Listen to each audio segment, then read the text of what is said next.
आणि सुरुवातीलाच बातमी भाजपच्या यादी संदर्भातली। भाजपची 125 उमेदवारांची बहुप्रतीक्षित पहिली यादी अखेर आज जाहीर झाली आहे। या 125 उमेदवारांच्या पहिल्या यादीत 52 विद्यमान आमदारांना पुन्हा एकदा संधी देण्यात आली आहे। यात 12 महिला आमदारांचा समावेश आहे, तर तब्बल 12 विद्यमान आमदारांचा पत्ता कापण्यात आलाय। 12 मतदारसंघांची अदलाबदल करण्यात आल्याचंही कळतंय। पहिल्या यादीत एकनाथ खडसे, माजी मंत्री आणि विद्यमान मंत्री विनोद तावडे यांना उमेदवारी देण्यात आलेली नाहीये, तर सरदार तारासिंग, विष्णू सावरा, दिलीप कांबळे, मेधा कुलकर्णी यांचा उमेदवारीचा पत्ता कापला गेलेला आहे। तर पुण्यातल्या 8 मतदारसंघातून भाजपचे सगळे उमेदवार उभे राहणार आहेत। कसबा मतदारसंघातून मुक्ता टिळक, कोथरूडमधून चंद्रकांत पाटील स्वतः मैदानात उतरत आहेत। साताऱ्यातून शिवेंद्रराजे यांना उमेदवारी जाहीर झाली आहे। नवी दिल्लीतल्या भाजपच्या मुख्यालयात आयोजित पत्रकार परिषदेत भाजपचे नेते अरुण सिंग यांनी भाजपच्या या यादीची घोषणा केली। भारतीय जनता पार्टी, शिवसेना और उसके साथ 4 सहयोगी आरएसपी, आरपीआई, शिव संग्राम, रैयत क्रांति पार्टी सब मिलकर के चुनाव लड़ेंगे और इस गठबंधन की 3/4 मेजॉरिटी के साथ 3/4 बहुमत के साथ पुनः सरकार बनना तय है। दरम्यान वयाच्या 75वीत गाठलीवर सुद्धा हरिभाऊ बागडे यांना भाजपनं उमेदवारी जाहीर केली। यानंतर त्यांनी काय प्रतिक्रिया दिली आहे ऐकूया। विचारसरणीचा विचार केला तर एखाद्याला जर तिकीट द्यायचं नसेल किंवा त्याला आधी सांगितलं जातं किंवा त्यांना तशा सूचना केल्या जातात की आता तुम्ही यावेळेला थांबा, असा निरोपही पाठवल्या जातात आणि परिवारातल्या कुठल्या न कुठल्या तरी कार्यकर्ता येऊन त्याची समजूत घालण्याची आमची परंपरा आहे। आता तशी कोणीही मला विनंती केलेली नव्हती, फोन केलेला नव्हता आणि तेव्हा मी इतका निश्चित होतो की मला जोपर्यंत कोणी निरोप करत नाही तोपर्यंत माझ्या वय आडवं येणार नाही याची मला पूर्ण खात्री होती। तेव्हा हरिभाऊंसाठी वयही आडवं आलं नाही आणि पार्टीचा तो नियम सुद्धा आडवा आला नाही, त्यामुळे उमेदवारी मिळाली। काँग्रेस, राष्ट्रवादी काँग्रेसमधून भाजपात दाखल झालेल्या कुणाकुणाला तिकिटाची लॉटरी लागली आहे, आपण एक नजर टाकूया। ही निवडणूक गाजली ती आयारामांमुळे आणि हे आयाराम भाजपमध्ये आले आणि त्यांना तिकिटाची लॉटरी सुद्धा मिळाली। संदीप नाईक ऐरोलीतून, गणपत गायकवाड कल्याण पूर्वमधून, जयकुमार गोरे माणमधून भाजपचे उमेदवार असतील। उस्मानाबादमधून आतापर्यंत असणारे राणा जगजित सिंग पाटील आता तुळजापूरमधून त्यांना भाजपची उमेदवारी मिळाली आहे। अकोलेतून वैभव पिचड, इंदापूरमधून हर्षवर्धन पाटलांना भाजपची उमेदवारी आहे। शिवेंद्र राजे भोसले हे साताऱ्यातून, कालिदास कोळंबकर वडाळ्यातून, राधाकृष्ण विखे पाटील शिर्डीतून।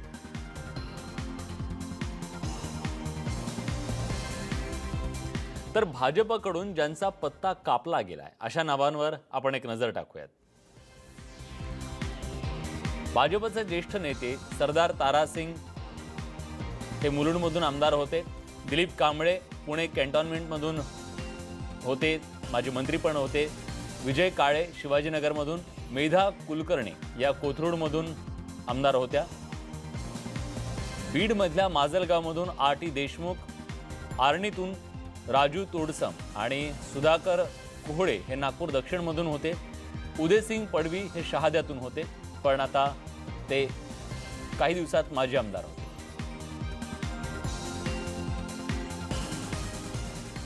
आता या सगळ्यांना तिकीट नाकारल्यानंतर त्यांची भूमिका काय हे अजून तरी कळू शकलेलं नाहीये। आपण एक नजर टाकूया। आता ज्या काही जागा समोर आलेल्या आहेत त्याच्यानंतर महाराष्ट्रातल्या बिग फाईट्स कुठल्या आहेत, तर परळी विधानसभा मतदारसंघात विरोधी पक्षनेते धनंजय मुंडे यांचं आव्हान असणार आहे ग्रामविकास मंत्री पंकजा मुंडे यांना। तर तिकडे औस्यामध्ये मुख्यमंत्री देवेंद्र फडणवीस यांचे स्वीय सहाय्यक अभिमन्यू पवार यांना मैदानात उतरवण्यात आलेलं आहे। काँग्रेसच्या बसवराज पाटील यांना ते आव्हान देतील। तुळजापूरमधून पहिल्यांदाच राणा जगजित सिंग पाटील भाजपकडून मैदानात उतरलेले आहेत। मधुकर चव्हाणांना ते आव्हान देतील। आणखीन एक बिग फाईट कराड दक्षिणमधून भाजपचे नेते मुख्यमंत्र्यांचे अत्यंत जवळचे म्हणून ओळखले जाणारे अतुल भोसले हे माजी मुख्यमंत्री पृथ्वीराज चव्हाण यांना आव्हान देतील। तिकडे बीडमध्ये जयदत्त क्षीरसागर यांना त्यांचाच पुतण्या संदीप क्षीरसागर राष्ट्रवादीतून आव्हान देईल। काका पुतण्याची ही लढाई सुद्धा लक्षवेधी ठरणार आहे। फुलंब्रीमधून हरिभाऊ बागडे ज्यांना वयानं सुद्धा साथ दिलेली आहे भाजपचे हे नेते यांना कल्याणराव काळे यांचं आव्हान असेल। माजी मुख्यमंत्री अशोक चव्हाण हे भोकर विधानसभा मतदारसंघातून मैदानात असतील। बापूसाहेब गोरटेकर हे भाजपकडून मैदानात उतरणार आहेत हे जवळपास निश्चित झाले। शिर्डी विधानसभा मतदारसंघात राधाकृष्ण विखे पाटील जे काँग्रेसमधून विरोधी पक्षनेते पदाचा राजीनामा देऊन भाजपमध्ये दाखल झाले त्यांना सुधीर तांबे काँग्रेसचे नेते हे आव्हान देतील। तर इंदापूर विधानसभा मतदारसंघामध्ये हर्षवर्धन पाटील जे नुकतेच काँग्रेसमधून भाजपमध्ये दाखल झालेले आहेत त्यांना राष्ट्रवादीचे दत्तात्रय भरणे हे आव्हान देतील।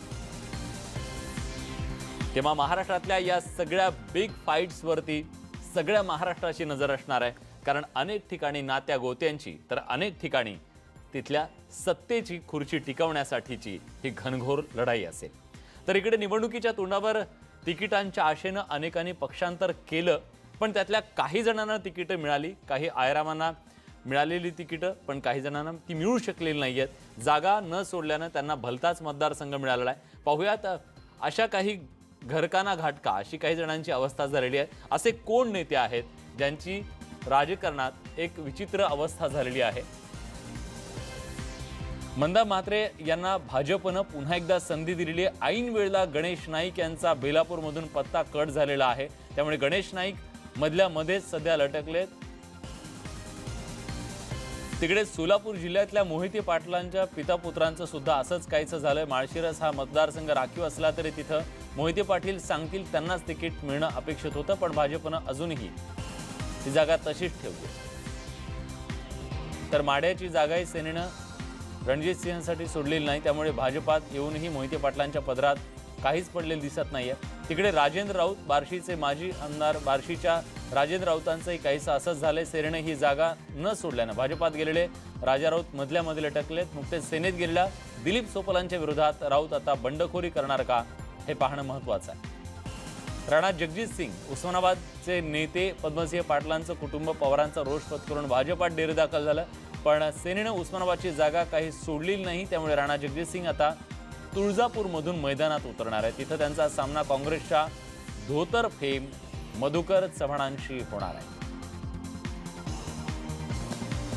सर्व पक्षीयांची आज उमेदवारी अर्ज दाखल करण्यासाठी लगबग पाहायला मिळाली। जळगावच्या मुक्ताईनगरमध्ये भाजपचे ज्येष्ठ नेते एकनाथ खडसेंनी आपला उमेदवारी अर्ज दाखल केला। विशेष म्हणजे भाजपच्या पहिल्या यादीत खडसेंचं नाव नाहीये, दुसऱ्या यादीत आपलं नाव असेल असा विश्वास खडसेंना आहे। तर तिकडे सांगलीत वाळवा इस्लामपूर मतदारसंघातून राष्ट्रवादीचे प्रदेशाध्यक्ष जयंत पाटील यांनी जोरदार शक्ती प्रदर्शन करत आपला उमेदवारी अर्ज दाखल केला। जालन्यात अर्जुन खोतकरांनी रावसाहेब दानवेंच्या उपस्थितीत उमेदवारी अर्ज दाखल केला, तर रावेरमध्ये भाजपचे विद्यमान आमदार हरिभाऊ जावळेंनी शक्ती प्रदर्शन करत उमेदवारी अर्ज दाखल केला। यावेळी मोठ्या संख्येने भाजपचे कार्यकर्ते पदाधिकारी उपस्थित होते। कोल्हापूर दक्षिण विधानसभा मतदारसंघातून भाजपचे उमेदवार अमल महाडिक यांनी आपला उमेदवारी अर्ज दाखल केला। भाजपचे प्रदेशाध्यक्ष चंद्रकांतदादा पाटील यांच्या उपस्थितीत त्यांनी आपला उमेदवारी अर्ज दाखल केला। भाजपच्या पहिल्या यादीत भाजपचे ज्येष्ठ नेते एकनाथ खडसे यांना डावलल्यानं खडसे समर्थक सध्या चांगलेच आक्रमक झालेत। मुक्ताईनगरमधील जाहीर सभेनंतर समर्थकांनी खडसेंच्या कोथळीतल्या घरासमोर ठिय्या मांडत पक्षाचं काम न करण्याचा निर्णय घेतलाय। पक्ष जर प्रामाणिकपणे काम करणाऱ्यांचे अशा रीतीने पंख छाटत असेल तर आजच पक्षाचा राजीनामा देऊन टाका अशी गळ समर्थकांनी खडसेंना घातली आहे। त्यावर खडसेंनी आज तरी वेट अँड वॉचची भूमिका घेतल्याचं दिसतंय। यानंतरची बातमी मनसेच्या गोटातून आहे। मनसेची 27 जणांची उमेदवारांची यादी अखेर जाहीर झाली आहे। विधानसभेसाठी मनसेची ही पहिली यादी जाहीर झालेली आहे। ठाण्यातून अविनाश जाधव यांना उमेदवारी मिळाल्याचं कळतंय, तर मनसेच्या पहिल्या यादीत कल्याण ग्रामीणमधून प्रमोद पाटील, यांना उमेदवारी जाहीर झाली आहे। उदय जाधव आपले प्रतिनिधी आता आपल्या सोबत आहेत। उदय, काय सांगाल मनसेच्या या पहिल्या यादीबद्दल? आपण बघतोय की मनसेने पहिली यादी प्रसिद्ध केलेली आहे उमेदवारांची। 27 जणांची ही यादी आहे। या यादीमध्ये जे माजी आमदार होते त्यांना काही स्थान दिलेलं, मात्र सगळ्यात महत्त्वाचं म्हणजे नितीन सरदेसाई जे माहीम दादर या विधानसभाचे माजी आमदार होते त्यांचा पत्ता कापण्यात आलेला। त्याच्या जागी मनसेचे सरचिटणीस संदीप देशपांडे यांना उमेदवारी देण्यात आलेली आहे। त्याचबरोबर सगळ्यांचं लक्ष लागलं होतं की मनसे वरळी विधानसभेतून उमेदवार देणार का।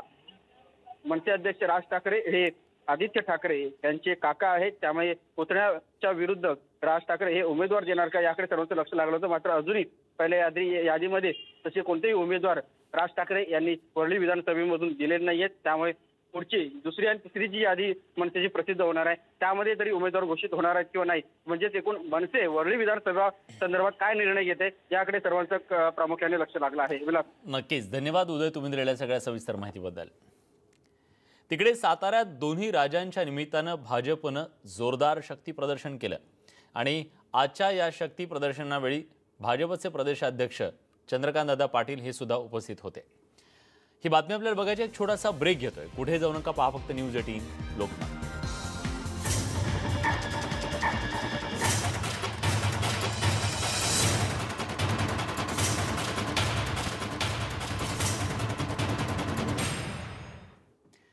ब्रेक नंतर तुमचं पुन्हा एकदा स्वागत। बातमी साताऱ्यातून आहे। साताऱ्यात दोन्ही राजांच्या निमित्तानं भाजपनं आज जोरदार शक्ती प्रदर्शन केलं।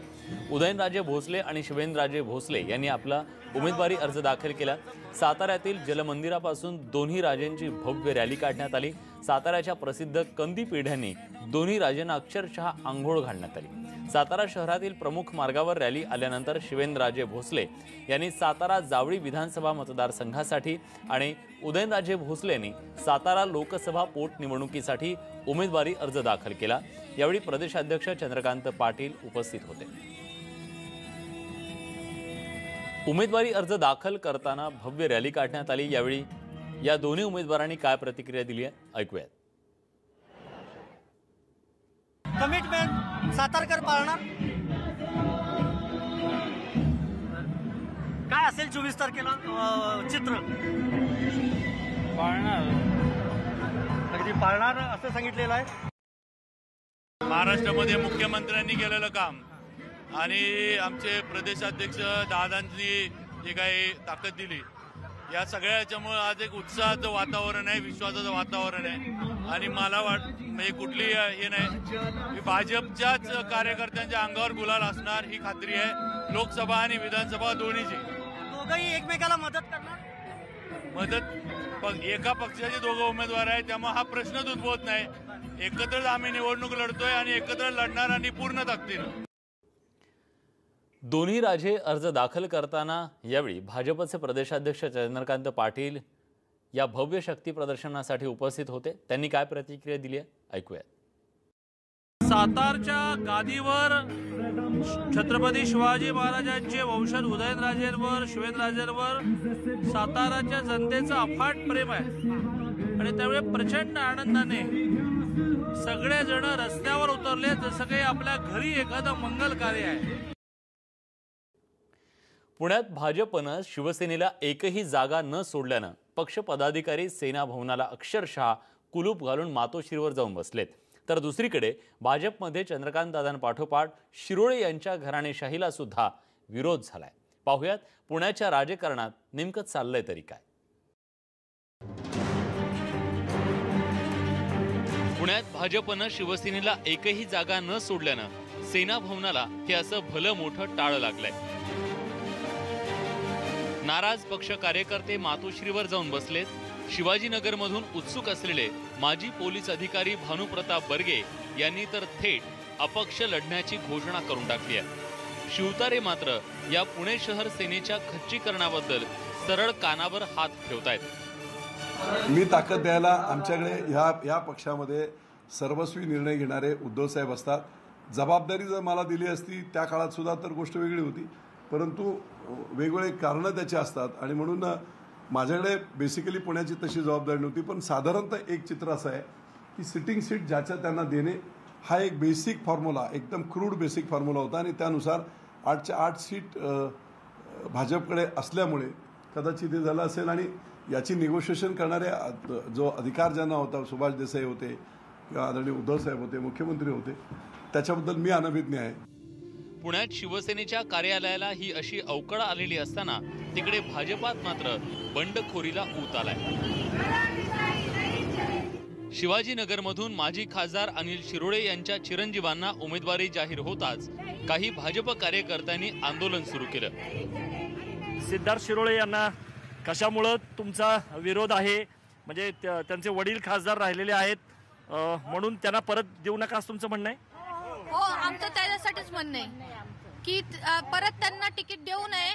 आतापर्यंत त्यांनी काही कामं केलेली नाही आणि सर्वे कशासाठी? आम्हाला नरेंद्र मोदी साहेबांना आमचा पूर्णपणे पाठिंबा आहे, पण ज्या बीजेपी कडून ज्या उमेदवाराला जे तिकीट देण्यात ते आम्हाला अजिबात मान्य नाहीये. तर कोथरूडमध्येही चंद्रकांत दादांना होणारा विरोध काही केल्या कमी होताना दिसत नाहीये.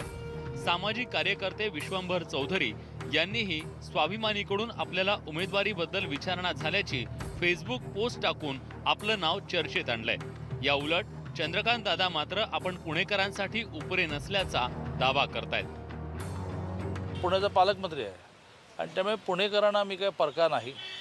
पुणे शहरामध्ये, कोथरूडमध्ये, गल्ल्या गल्ल्यामध्ये वर्षानुवर्ष माझी ओळख असणारे, ज्यांच्या घरी मी अनेक वेळा गेलो अशी मंडळी आहेत आणि त्यामुळे पुणेकर मला परका मानणार नाहीत. 2009 साली पुण्यात कोथरूड आणि हडपसरमध्ये सेनेचे आमदार होते. त्यामुळे 2 मतदारसंघातून युतीबद्दल तीव्र नाराजी आहे. त्यामुळे मातोश्रीकडून मूक संमती मिळाली तर कदाचित या 2 ठिकाणाहून नक्कीच सेनेचे इच्छुक बंडखोरी करू शकतात. पाहुयात नेमकं काय होतंय ते. पण या निमित्तानं युतीत सेना पुरती हतबल झाल्याचं पुन्हा एकदा अधोरेखित झालंय असंच म्हणावं लागेल. पुण्याहून वैभव सोनवणे आणि अद्वैत मेहतासह ब्युरो रिपोर्ट, न्यूज 18 लोकमत. याच बातमीसोबत बुलेटिनमध्ये एक छोटासा ब्रेक घेतोय. ब्रेक नंतर इतर काही महत्त्वाच्या घडामोडी. कुठे जाऊ नका, पहा फक्त न्यूज 18 लोकमत.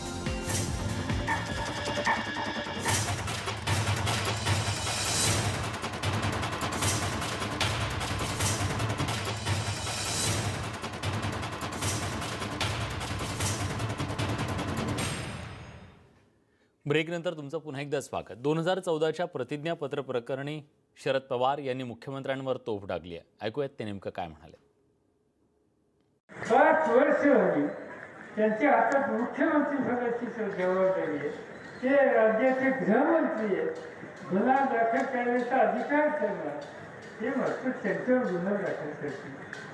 याचा अर्थ सुद्धा हा, याच जे भाजप आणि सेना आणि हे सगळे लोक आहेत हे सत्तेचा गैरवापर करणार ही भूमिका सातत्याने घेत असतात आणि सत्तेचा गैरवापर केल्याच्या नंतर हे सेनावाले लोक त्या सत्तेचा वापर करून आपल्यातल्या गुन्हेगारांना वाचवण्याच्या सोबतीचा प्रयत्न करतात. हे ठिकठिकाणी होत आहे आणि त्यामुळे आज लोक या सगळ्या वर्गाच्या विरुद्ध एक वेगळी भूमिका घेण्याच्या परिस्थितीमध्ये.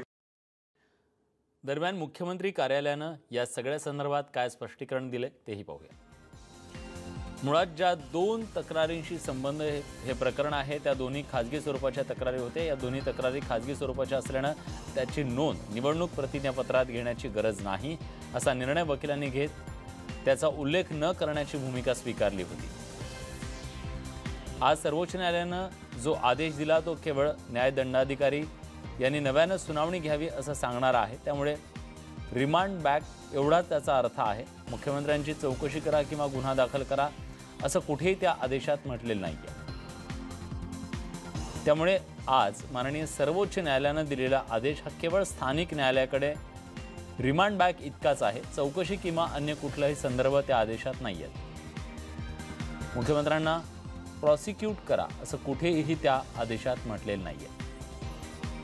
माननीय सर्वोच्च न्यायालयाच्या या आदेशाचा देवेंद्र फडणवीस यांनी लोकप्रतिनिधी म्हणून आपल्या कर्तव्याचं पालन करण्यावर किंवा आगामी निवडणूक लढवण्यावर कुठलाही परिणाम होत नाही असा खुलासा मुख्यमंत्री कार्यालयाकडून करण्यात आला.